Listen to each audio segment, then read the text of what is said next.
Hey everybody, it's Craig Vector here, and in this video we're going to demonstrate balancing studio strobes with ambient lighting on location. So for my camera settings, I'm in manual mode. My color balance is set to 5600 to balance studio strobes in daylight. My shutter speed is at 200, and then my f-stop is going to be whatever the ambient light is going to be. So check out this next segment of the video. It's in the shade, so the lighting's not that great, but it does improve as we move to the photo shoot part of the video. And also look for part 2 of this video where we do a Photoshop beauty retouch. So anyway, I'll see you in the next segment of the video. Hey everybody, it's Craig Vector here, and today we're doing a video about mixing ambient light with studio strobes. So we're joined today with my model Marina, and what we're going to do is we're first going to take a shot of the background and we're going to expose for the background. So we're taking really 2 exposures here. We want to make sure the background isn't blown out, and then what's going to happen is she's probably going to be a little too dark. So we're going to adjust for that. So let's just take a first shot of the background to see how bright that is. So it's saying it's just a little bit under 5.6 to get a good exposure on the background. Now, when I put Marina in the shot, she's probably going to be a little too dark. So let me just recap my settings. I'm set at, let me just see here, 200 is my shutter speed, because you're sort of maxed out with your studio strobe sync speed. So I like to shoot around 200, and then I'll just expose for the background again. So if I wanted to expose perfectly for the background would be around 3.2. So if I want to bring it down to control the light, I can bring my aperture down and darken the background. So what I'm going to do is set it at 5.6, and she should be dark, and the background should be pretty good exposure, maybe a little on the dark side. So you can see the background's pretty nice, it's not blown out or anything, but she's really dark and in shadow. So what we're going to do now is bring in the studio strobe and meter that. So if I can just borrow that. So I'm using the Einstein E640 with a 20-inch white beauty dish, and I'm using the Cyber Commander here to set the aperture. So let me just put my CyberSync on. It's in my pocket here. So I'm using the CyberSync to trigger the strobe, and I'm using the Cyber Commander to meter it.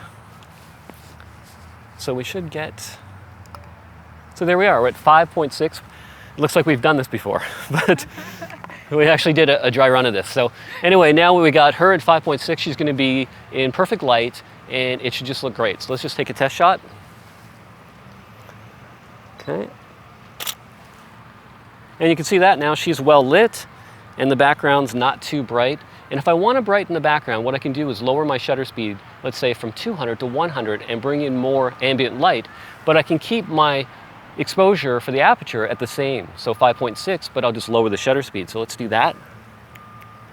So now I'm at shutter speed 100, 5.6, and you're going to see the background's much brighter in this shot. So it gives you some flexibility as far as having an evenly lit background, brighter or darker. So let me just recap: shutter speed 200, our aperture is 5.6, and that's about it. That's how you balance your studio strobe with ambient lighting.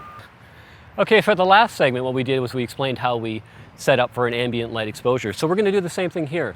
I'm going to check the background, see what that's set at, then I'm going to meter the lights, and then we're going to focus on taking some quality pictures of Marina.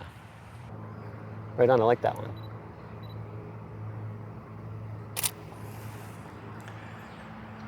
Yeah, that's pretty cool. I like that. Maybe do the same. Yeah, I like how, maybe look a little bit that way too. Yeah, let's see how that looks.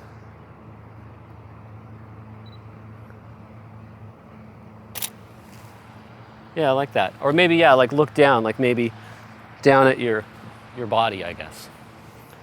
Yeah, let me just try it this way. Okay. Yeah. Okay, let me just back up and then I'll get a full body shot. Okay, smile with your eyes and chin forward and down a bit. And then tilt your head a little this way. Perfect, right there.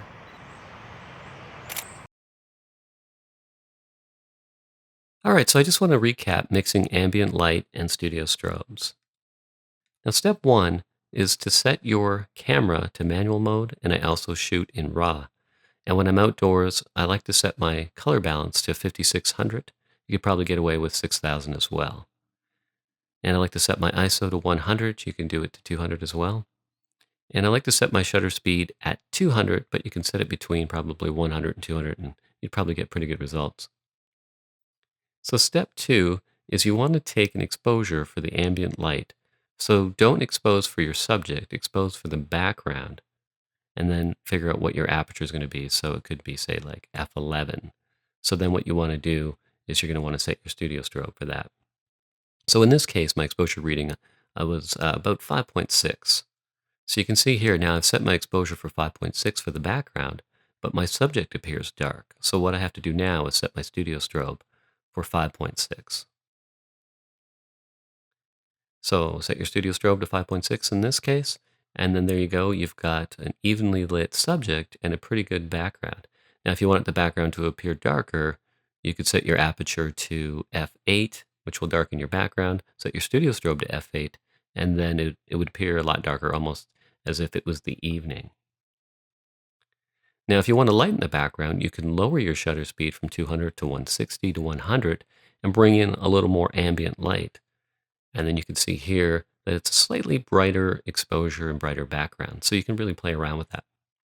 So I suggest you go out right now and experiment with these different apertures and shutter speeds and see what works for you. You may like a darker background or a brighter background, and experiment and then see what you like, and then you'll be much better off. So it may seem a little complicated, but with a little practice, you'll get it. And so make sure you watch part 2 of this tutorial series where I do a Photoshop beauty retouch on one of the images from the shoot. So I'll see you in the next video.